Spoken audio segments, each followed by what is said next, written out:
Hi mga sis! Welcome back to my channel. It's me, Jen, again. And for today's video, I'll be using new products, mga bagong release, bagong launch na mga products, bagong bilhin na mga products. So, or bagong ita-try na makeup. Magiget ready with me tayo. And may onting chikahan, mga sis, okay? So, if interested ka sa video na to, then just keep on watching. So, ayun na nga mga sis, tayo mag-get ready with me to try natin mga first impression natin sa mga products na bagong release, bagong launch. Actually, yung iba dito, na-try ko na din naman.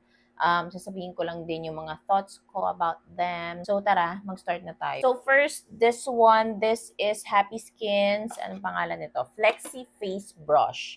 Ayan mga sis, kakaiba tong brush na to.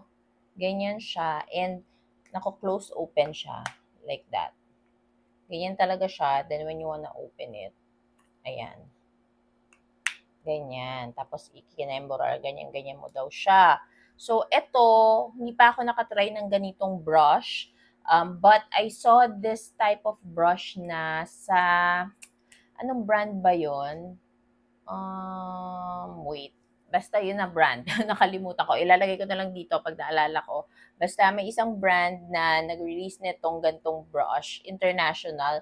So, let's see if effect ba talaga to na pang makeup brush. Okay?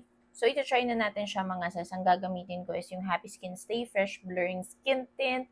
Ang shade ko dito is light, mga sis. Then, lagay natin siya dito. Tapos maglalagay lang din ako onti dun sa brush. Kasi ang nakalagay dito, apply few drops of your preferred makeup base. Walang nakalagay kung sa brush or sa face. So, parehas ko na lang siya nilagyan. So, sabi, ang direction is upward daw.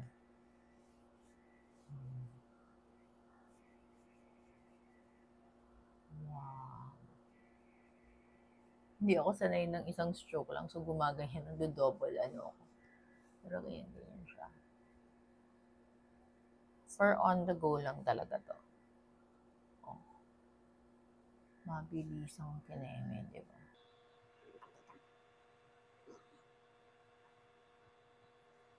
Dami ko ito nalagay. Lagay tayo onti dito. Dami ko nalagay.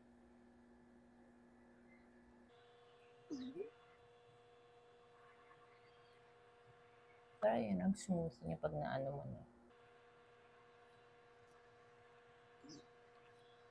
Hindi ko in-expect.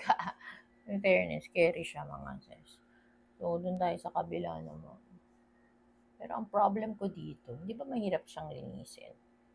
Maganda naman siya. Pero paano natin lilinisin ito? Hindi siya magaspang sa face. Masarap siyang iganon-ganon. Ganda kasi ayun, nata-target mo yun dito sa gilid ng ilong mo. Lahat ng parts ng face mo. Lalo na pag ganyan hulmadong-hulmado. Brush. Pero ayan. Ganyan siya. Carry boom naman siya. Pero for me, finish pa rin ako ng sponge. Speaking of sponge, may bago din si Strokes, diba? Ayan, alam nyo na yan. So, ito na yung pang blend ko dito. Para mas pulido. Taran! O, diba? Next naman mga sis, pang contour or bronzer. This one, hindi siya bago na product like face sculpt ni Strokes. Matagal na siyang nandyan. But, what they did is nag-level up sila ng packaging. So, papakita ko na din sa inyo. If hindi nyo pa nakikita sa TikTok, ayan, may bago ng packaging si Strokes for their face sculpt. And same formula lang sila. Walang iniba sa formula nila. Same lang na maganda siya. Yung packaging lang talaga yung ni-level up nila. Like, super pang high-end talaga mga sis. Look at that. Super nice, diba? Ang ganda. So, I'll still be using si Mochaccino and also si Almond kasi yun talaga yung mga shade ko. So, sa nose area, I'll be using si Mochaccino and then dito, then a little bit of here. Kasi ito yung mas cool tone, mga sis. And then, I'll be using si Almond parang as my bronzer.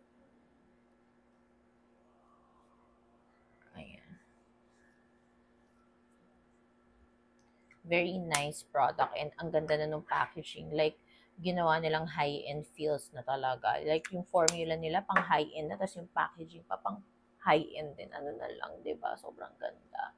So, I'll be using their sponge ulit. Ito, very multi-use kasi itong sponge nila na to. Ayun o, pag ginanya mo pag-blend, bugs na bugs, hulmadong hulmado din. Nitong sponge. So, amazing. Ganyan-ganyan lang tayo. O, diba? Nakakatuwa ngayon mga sis, yung mga local brands. Talagang full effort sila, aribang-ariba sila sa paggawa ng mga bagong products na hindi, hindi pipitsugin, hindi yung parang bara-bara lang na may may ma-release. Parang lahat talaga pinag-effortan nila ngayon, no? Kasi yung talagang pati packaging, pabonggahan na sila ng packaging. Ayan, ilong naman. Para tumangos-tangos. Tumangusta. Dami nagsasabi sa inyo, nagdi-DM, sis, ba't hindi ka magpa-rhino? Hindi po ako mentally ready. Gustuhin ko man na tumangos yung ilong ko, hindi ako mentally ready. Like, alam ko sa sarili ko na may possibility, ang laki ng possibility na mag-iba talaga yung itsura ko kasi syempre, kahit ilong lang yung gusto kong pagawa, mag-move din yan sa bandang mata ko, pati bibig ko eh. Alam mo yun, ang laki ng changes.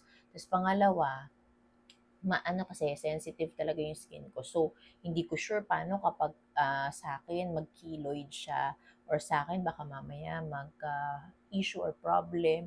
Hindi mo na maibabalik yun, di ba? So, mahalin ko na lang tong ilong ko.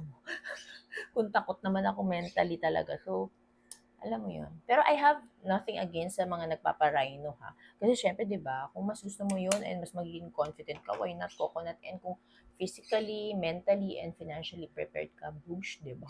Then for the eyeshadow, nagpadala si Maybelline sa akin itong Color Rivals. Mga ganyan, duo siya.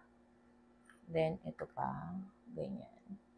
Parang mga pang party-party kasi yung partner niya is matte and then may shimmer. Ganyan. Tapos, ito din. Super nice. Ang mga pang party-party talaga, diba? Pero now, ang gagamitin ko is yung pabebe lang. Like, this one siguro. Kasi ayoko naman mag-dark masyado. Magsusundo pa tayo kay Natalia mamaya pagkatapos ko mag-content. Okay, so I will use the lighter shade muna. Yung matte para dito. Actually, hindi matte. Hindi rin matte yung matte ba siya or nahaluan lang nung shimmer nung pink? Anyways, yung lighter shade yung gagamitin natin.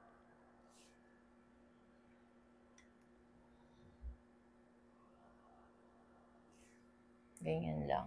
Then, yung pink, eto. Peachy pink ba yun? Ganyan. Nice, cutie.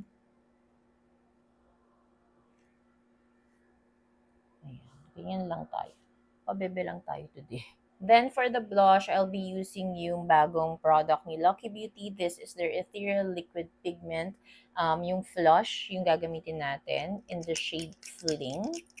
Okay, ito kasi yung favorite shade ko sa kanila. And again, mga sis, Diyos ko, a little goes a long way. For this one, sobrang pigmented niya. But it's so long wearing din. As in, super long wearing niya. Oh, wait, blend natin muna dito. And then, ganyan. Super, ay, grabe yung pigment niya. Oh. Unti lang yung kinuha ko. Pero galit na agad. Ayan. Diba? Galit na galit. Pero I love this, blush. I highly recommend it. Because it's really long wearing. So, sa 3-3, go i-push nyo to. Kasi, maganda siya. Tapos mga sis, may powder ako or setting powder akong gagamitin ngayon. Pero sa 28 pa to. Tsaka ko na lang lalagay yung link nito sa description box. Kaya abangan nyo kung ano tong powder na to. Kasi ang bongga niya, promise. Ayan.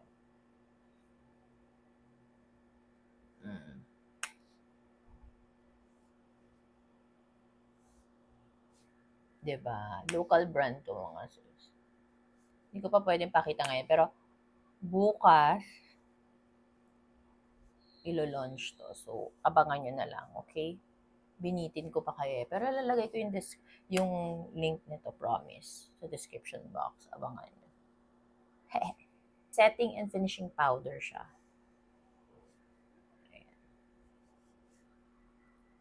Next mga sis, alam mo, dalawa yung nag-release ng lip product. Si Easy, yung kanilang ni-relaunch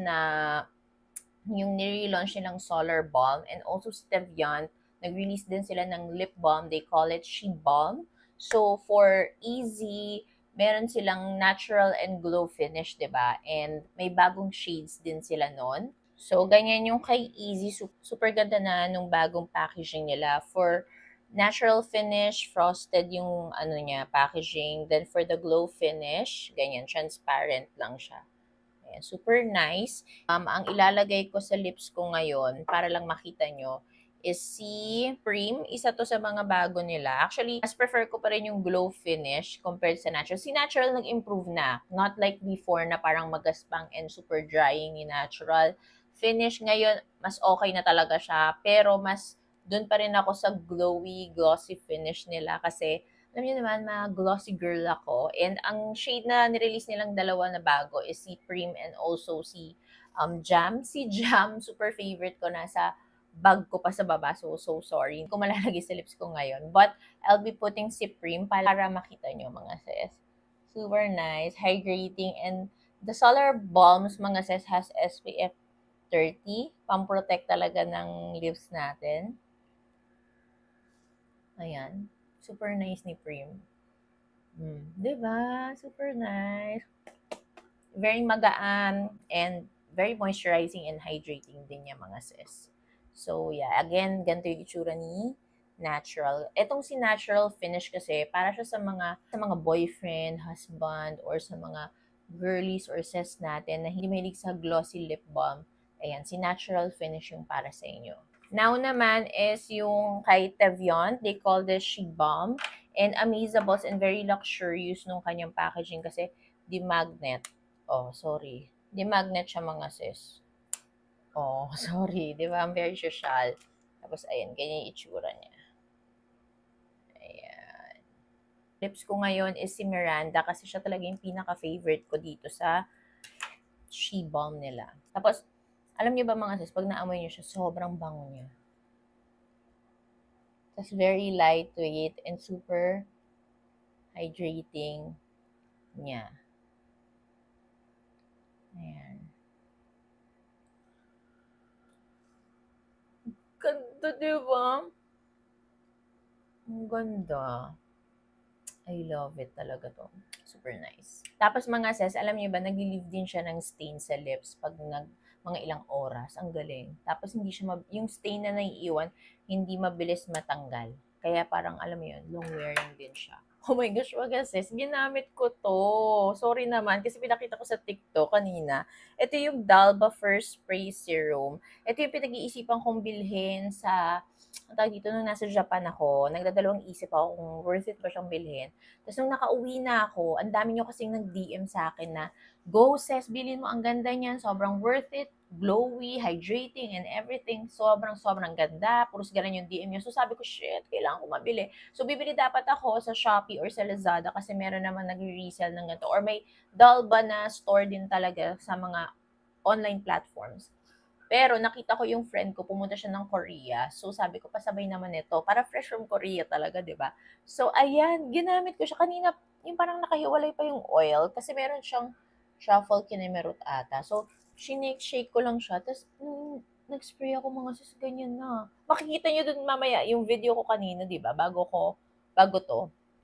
Ang dry pa niya kasi nga nag-powder and everything. Pero nung nag-spray ako mga sis, tignan nyo naman. Grabe, ang glowy. Tapos alam niyo yung amoy niya, parang pang spa, nakaka-relax, refreshing. Tapos ang lamig niya sa mukha. Isang spray na lang ha, kasi baka magmantika na tayo. Pero, ang pino and ang bango niya. Oh my God, like, kailangan nyo pala talaga to mga sis. Kailangan natin to. Ang ganda. Boosh. O, diba? Ang ganda! So, this is our final look, mga sis, using the new products. And I'm so happy kasi ang gaganda ng products. Ang ganda nito, number one. Ang ganda ng blush, ng pang-contour, ng mga lip products. Ang ganda, mga sis. So, lahat yan, lalagay ko yung mga links sa description box para hindi na kayo mahirapan. And yan na din yung mga pwede nyo ding idagdag sa 3-3 nyo if bet lalo nyo, mga sis, mag-shopping ng 3-3. And ayun lang. Thank you so much for watching. And don't forget to like, share, and subscribe on my channel, mga sis. Bye!